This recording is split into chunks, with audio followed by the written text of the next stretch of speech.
여러분은 앞으로 몇 살까지 살게 될지 생각해 본 적 있으신가요? 누군가는 오래 살기보다는 내 손으로 밥 지어 먹고 내 발로 화장실 갈 때까지만 살기를 바라고, 누군가는 건강하지 못한 장수는 주변에 민폐만 끼친다며 오히려 오래 사는 것을 두려워하기도 합니다. 어떤 80대 할아버지는 어떻게 하면 덜 고통스럽게 죽을 수 있을까가 관심사라는 글을 남겨주기도 하셨습니다. 사실 나이가 들면 아프지 않은 사람은 많지 않습니다. 그래서 아프더라도 걸어만 다니는 것을 축복으로 생각하시는 분도 계십니다.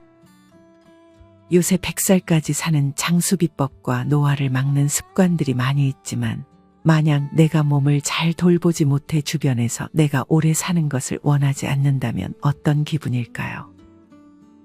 아마 정말 비참한 기분이 들 것입니다. 그래서 우리는 아예 아픈 곳이 없을 수는 없겠지만, 우리 스스로가 그래도 밥 해먹고 청소를 할 수 있을 정도의 건강을 유지하는 것이 중요합니다. 사실 누구에게나 맞는 건강 습관은 없습니다.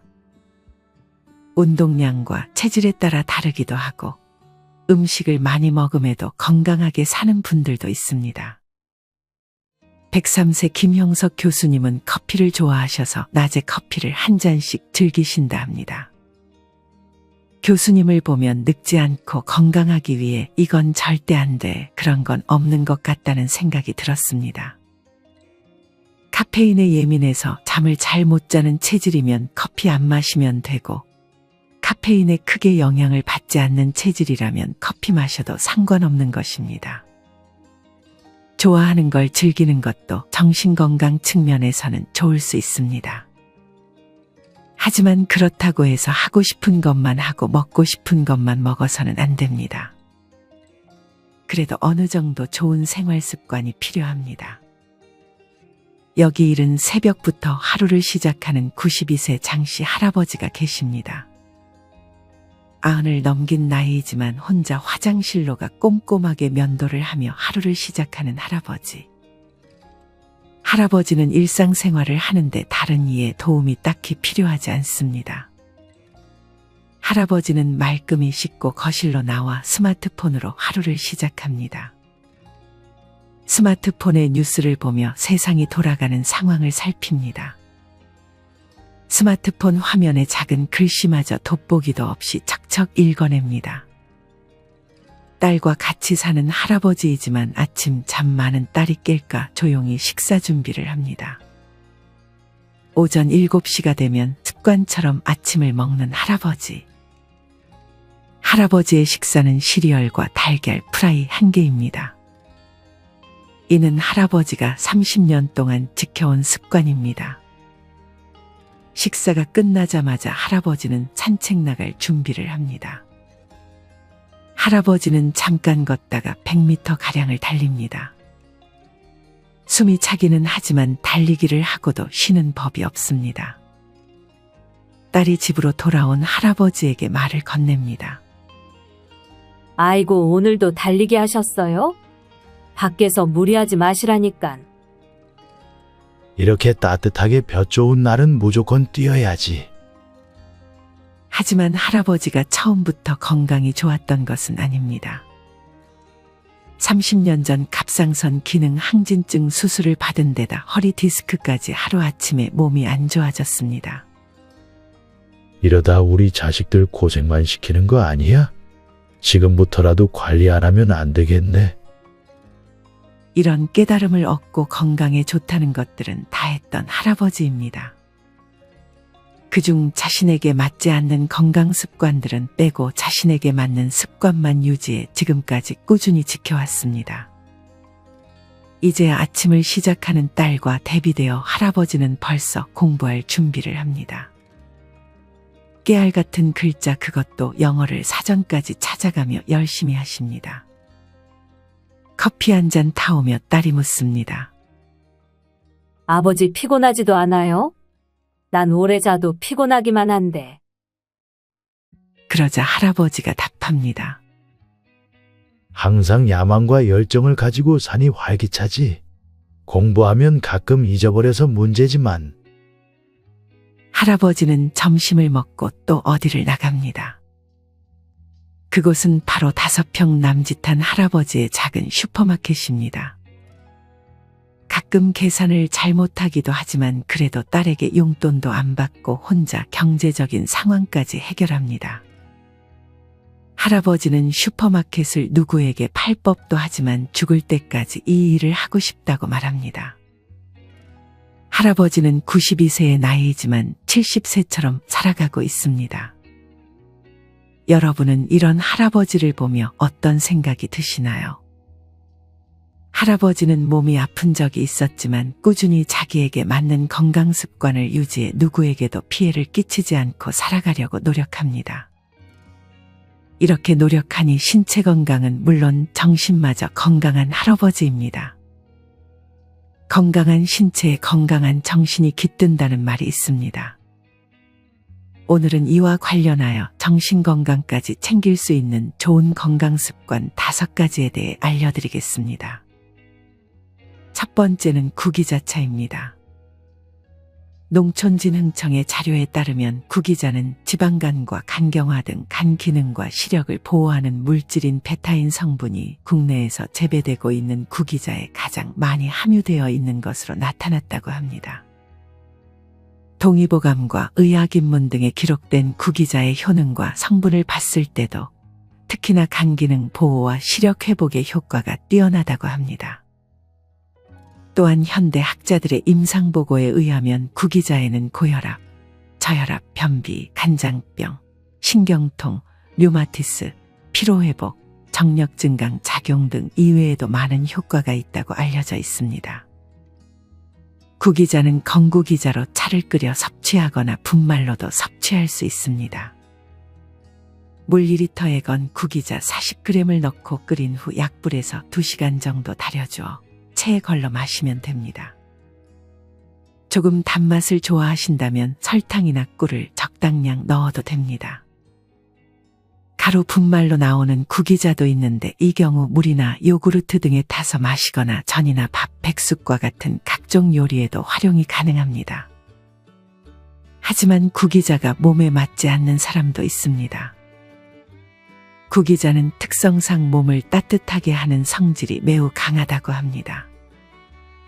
특히나 감기로 인해 열이 나거나 몸에 염증이 많은 사람, 그리고 설사를 자주 하는 사람들은 구기자를 먹지 않는 것이 좋다고 합니다.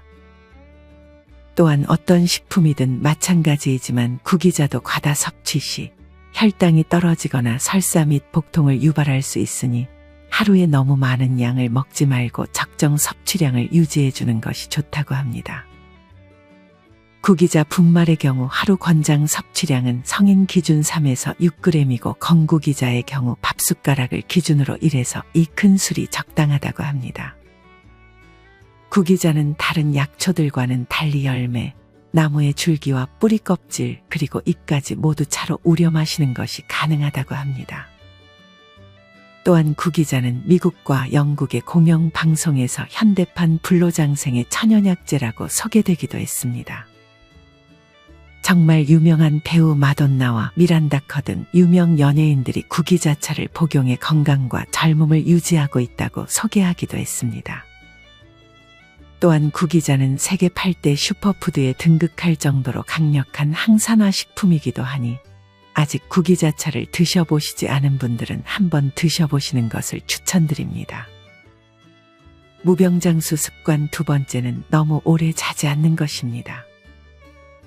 잠을 많이 자면 단명한다는 말이 있을 정도로 지나친 수면은 위험을 부르기도 합니다. 충분히 수면을 취하라고 많이들 조언하지만 오히려 지나친 수면이 독이 될 수도 있다고 합니다. 실제 영국 워릭대 프란체스코 부치오 박사팀은 16개의 연구 데이터를 토대로 수면 시간과 모든 원인에 의한 사망률의 관계를 분석했습니다. 그 결과 수면 부족인 사람은 물론 수면 과다인 사람도 사망률이 높아지는 것으로 나타났습니다. 또한 미국 뉴욕대 랭곤 메디컬 센터 연구팀의 조사에 따르면 하루 수면 시간이 7시간에 못 미치면 뇌졸중 발병 위험이 22%나 높아진 것으로 나타났습니다. 하지만 더 놀라운 사실은 8시간 이상 자게 되면 뇌졸중 발병 위험이 무려 146%까지 높아지는 것으로 나타났습니다. 이렇듯 부족한 수면뿐 아니라 너무 과한 수면은 건강에 악영향을 미치게 될 수 있습니다.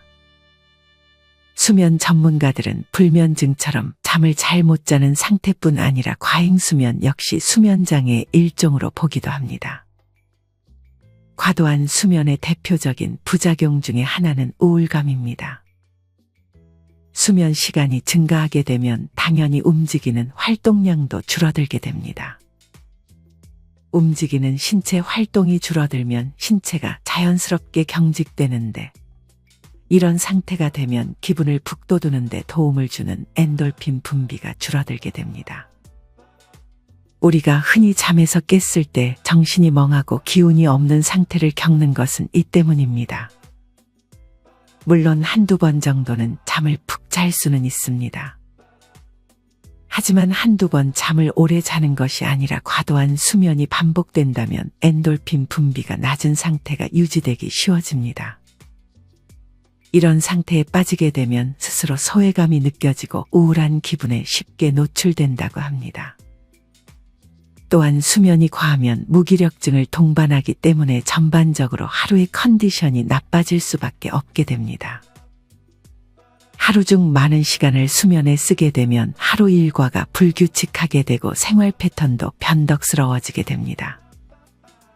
이런 불규칙한 습관은 과식을 유발하기도 하고 이는 계속 악순환으로 작용하게 됩니다. 잠은 무조건 보약이 아닙니다. 지나친 수면은 오히려 독약이 될 수도 있습니다. 사람에 따라 필요한 수면 시간은 다릅니다. 하지만 내가 너무 과하게 숙면을 취하게 되고 그로 인해 우울감이나 생활이 불규칙해지는 것은 아닌지 돌아볼 필요가 있습니다. 무병장수 습관 세 번째는 껌을 씹는 습관입니다. 물론 임플란트를 한다거나 틀니를 사용한다면 껌을 씹기는 힘들 수 있습니다. 하지만 아직 튼튼한 치아를 가지고 계시다면 껌을 씹는 습관은 여러모로 도움을 줍니다. 이미 여러 연구에서 껌을 씹는 등의 저작 행동은 집중력과 기억력을 높여준다고도 알려져 있습니다. 껌을 씹는 동안 뇌혈류가 25에서 40% 늘어난다는 조사도 있습니다. 또한 껌을 씹으며 하게 되는 턱 운동은 구개골 바닥의 신경망을 자극해 각성도를 높여줍니다. 흔히 우리가 불안한 상황이 되면 손톱을 뜯거나 다리를 떨기도 하는데 이때 껌을 씹는 행동을 하면 불안감이 낮아지기도 합니다.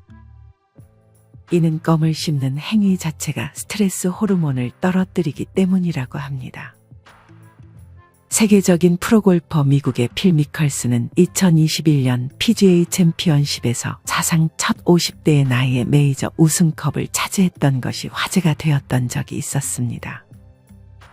필 미컬슨은 그 집중력을 유지하는 비결로 껌을 씹는 습관이라고 밝힌 바가 있습니다.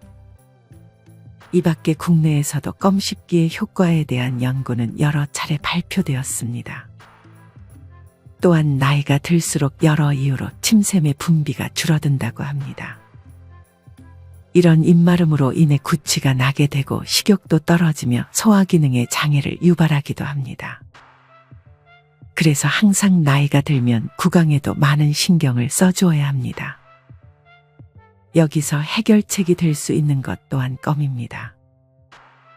껌 안에 침샘을 자극하는 성분이 들어가 있는 것도 있고 심지어 물에 잘 녹는 칼슘 보충제가 들어가 있는 경우도 있습니다.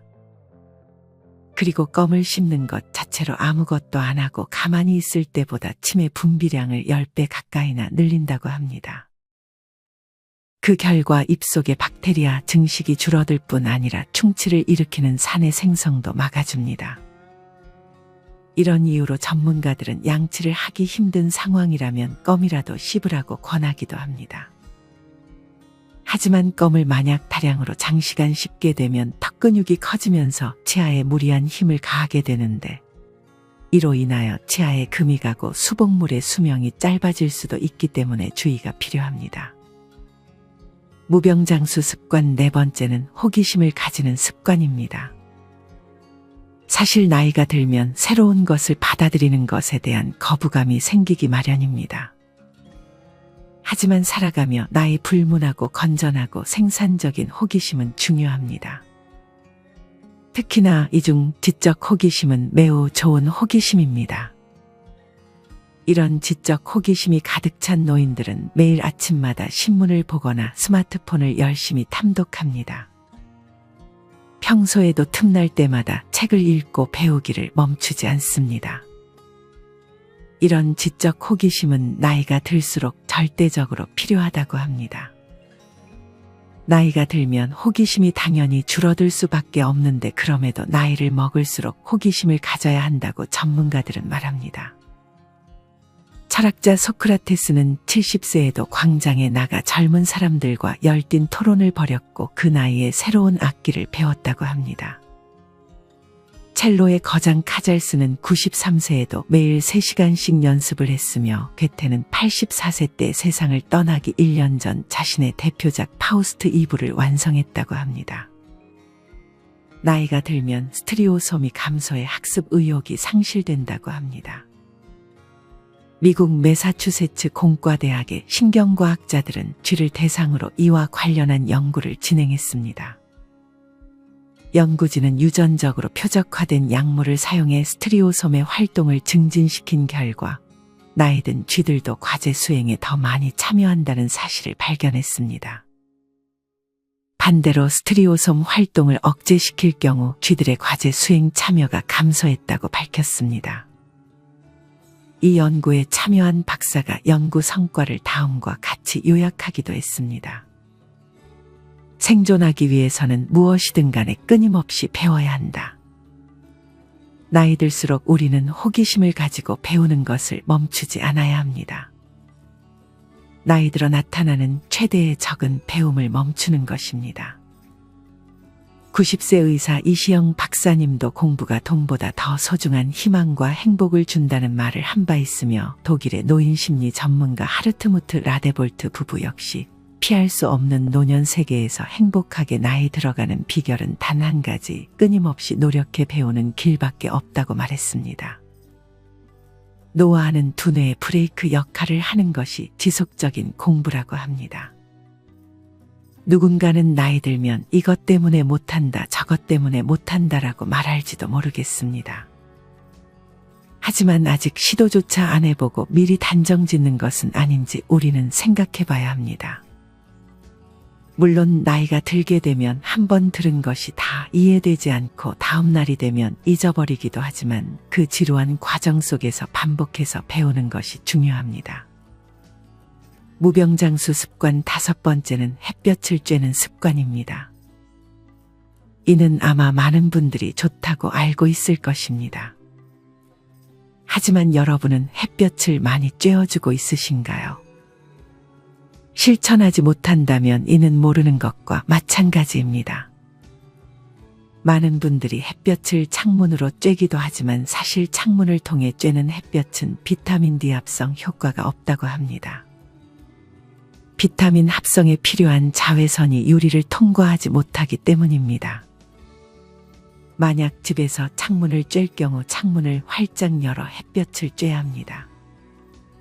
피부를 노출시켜 선크림을 바르지 않은 상태로 하루 10에서 15분 정도 햇볕을 쬐주면 됩니다.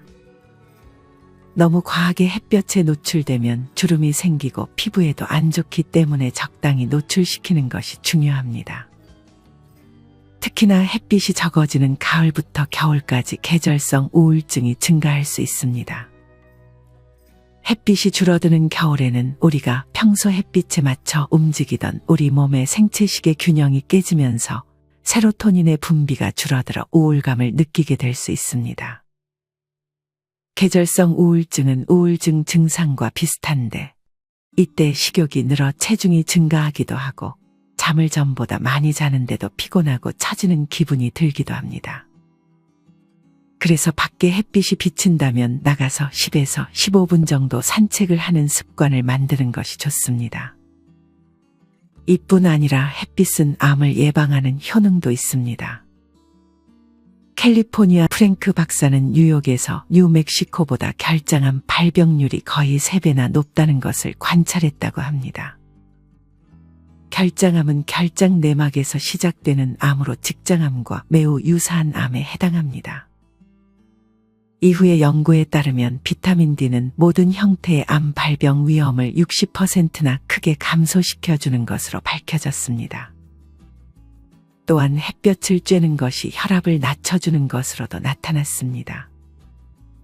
에든버러 대학의 한 연구팀은 혈압을 낮추는 데 도움을 주는 질산소라고 불리는 화합물이 햇빛이 피부에 닿는 순간 혈관 속으로 방출된다는 것을 발견했습니다. 이 밖에도 수면의 질 향상, 뇌기능 향상 등 햇볕 쬐기는 햇빛을 쬐면 의사가 필요 없다는 도서가 출간될 정도로 많은 이점이 있습니다. 이런 햇볕 쬐기를 알고는 있지만 아직 잘 실천하지 못하고 계신다면 날이 점점 풀리는 요즘 햇볕 쬐기를 습관으로 만들어 보는 것이 어떨까요? 오늘은 이렇게 무병장수 습관 5가지에 대해 알려드렸습니다. 첫째는 건구기자를 이용해 차를 우려 먹거나 구기자 분말을 섭취하는 등 구기자를 가까이 하는 습관. 둘째는 너무 오래 자지 않는 습관. 셋째는 껌을 씹는 습관. 넷째는 지적 호기심을 잃지 않으려는 습관. 마지막 5째는 햇볕을 쬐는 습관입니다. 나이 들어 아픈 몸 상태를 이끌고 오래 사는 것만큼 비참한 상황은 없습니다. 때가 되어 대비하면 늦은 대비가 될 수 있습니다. 우리는 미리미리 무병장수를 위한 습관을 스스로가 챙겨야 합니다. 건강은 그 누구도 아닌 내 스스로가 챙겨야 합니다. 장수까지는 아니더라도 오래 아프다가 삶을 마감하는 것은 큰 고통입니다. 오늘의 영상을 보며 조금 더 경각심을 가지고 어차피 아플 사람은 아프고 건강할 사람은 건강하다고 생각하기보다는 그래도 내 상황에 맞춰서 내가 할 수 있는 건강에 좋은 습관들을 하나씩 실천해 보는 것이 좋은 방향이 아닐까 생각합니다. 이상으로 오늘의 영상을 마치겠습니다. 우리 모든 구독자분들의 행복한 여생을 응원합니다. 다음에 더 좋은 내용으로 찾아뵙겠습니다. 감사합니다.